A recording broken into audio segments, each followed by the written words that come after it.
We do know that top Iranian commanders are warning that Israel will face an even larger attack if it tries to retaliate, and urging the U.S. not to get involved or face the targeting of U.S. bases.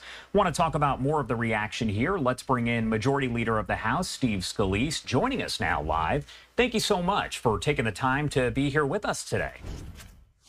Thanks for having me, Josh. Appreciate it. Of course. Well, first off, a big question for you. As you start to see the video coming out yesterday that shows that those drones, those missiles, are heading from Iran over to Israel, what's going through your mind?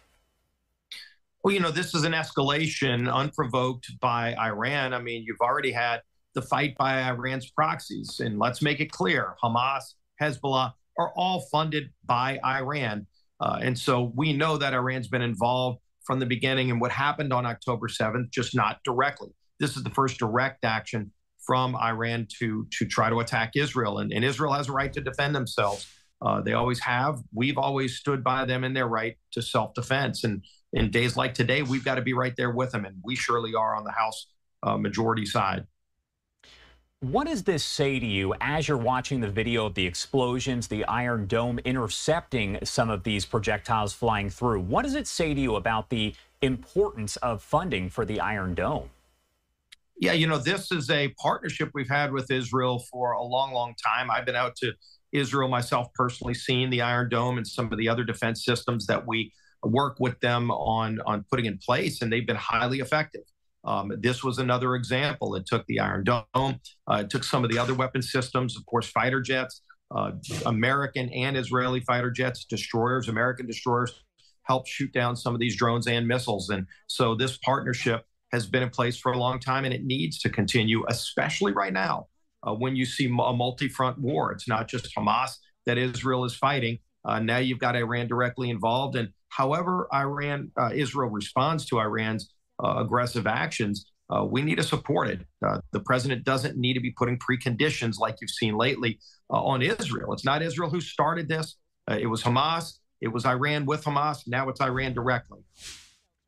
Any surprise when you did see the countries that were involved in helping to protect Israel? You, of course, know the U.S., U.K., they're going to be involved. But as you start to see places like Jordan, for instance, what does that make you think?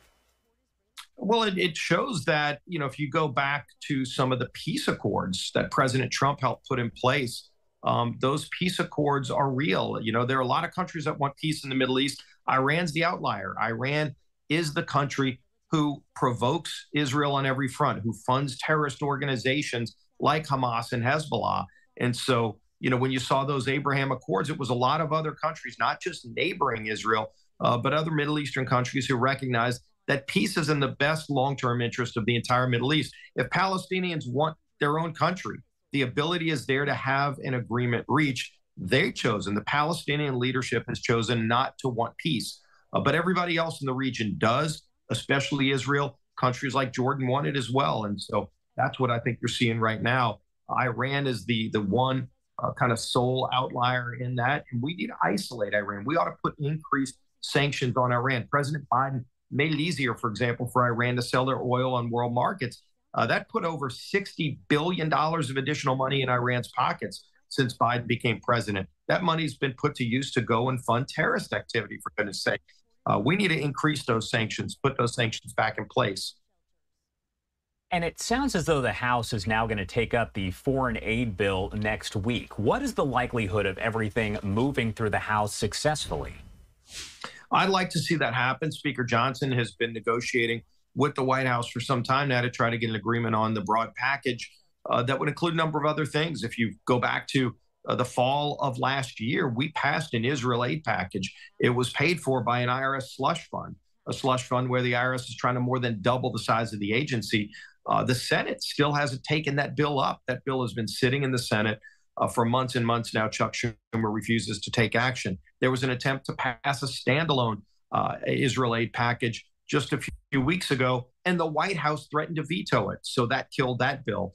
So you've seen the White House time and time again recently walk away from Israel. This is a time to stand with our ally Israel, to show them that we support them. These remarks by Chuck Schumer and others that they want to see a regime change in Israel. They need to be putting pressure on Hamas. It's Hamas who has over 130 hostages, including some Americans. It's Iran who's been funding Hamas. Iran's right in the middle of this, and now Iran has initiated direct attacks on Israel. It's time for the Democrat leadership in Washington to stand up against the real enemy, and that is Iran and their terrorist proxies. And kind of piggybacking off of that there, you've previously said that $6 billion for Iran meant $6 billion for Hamas. I imagine as all of this is going on here, you probably stand pretty strongly by that, maybe possibly more so than ever before. Yeah, and if anybody wondered just how closely Iran is tied with these terrorist organizations like Hamas, the actions of yesterday make that crystal clear.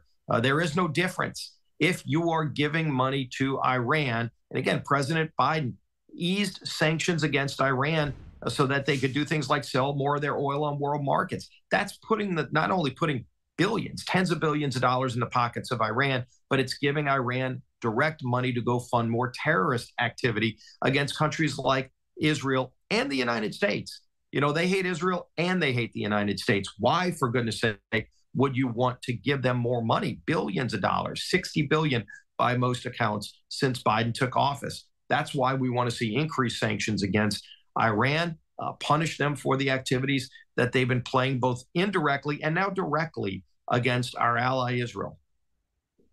We have started to receive reports here that Biden is telling Netanyahu not to retaliate against Iran after this attack. So my question for you is, what is Israel's next move here?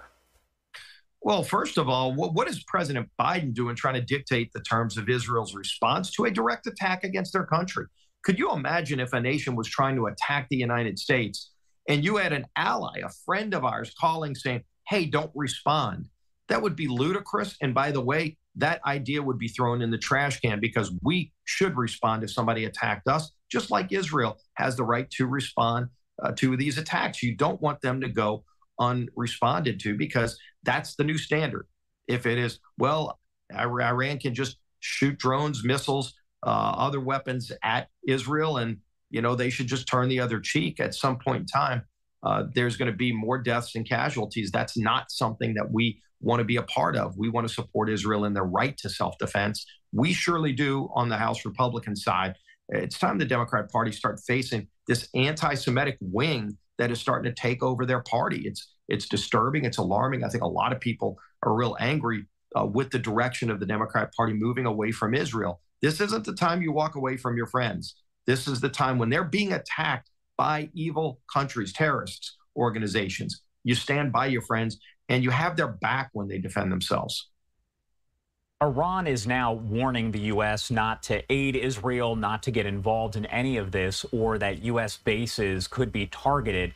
Does the U.S. take that threat seriously in any way? Well, first of all, Iran is not an ally of the United States. They're an enemy of our friends. They want to do us harm, too. And so, at the end of the day, you've got to stand with your friends, and your friends under attack. If they're a true ally, you stand with your allies. And that's what's happening right now. Israel is under attack. Israel's at war. The ceasefire, as Biden loves to keep talking about, that ceasefire ended on October 7th when Hamas went into Israel, brutally attacking, murdering innocent civilians in Israel. And so they're at war, and they've made it clear that it's not just the Netanyahu administration. Even the opposition leadership in Israel is united with the Netanyahu administration that they want to eviscerate Hamas.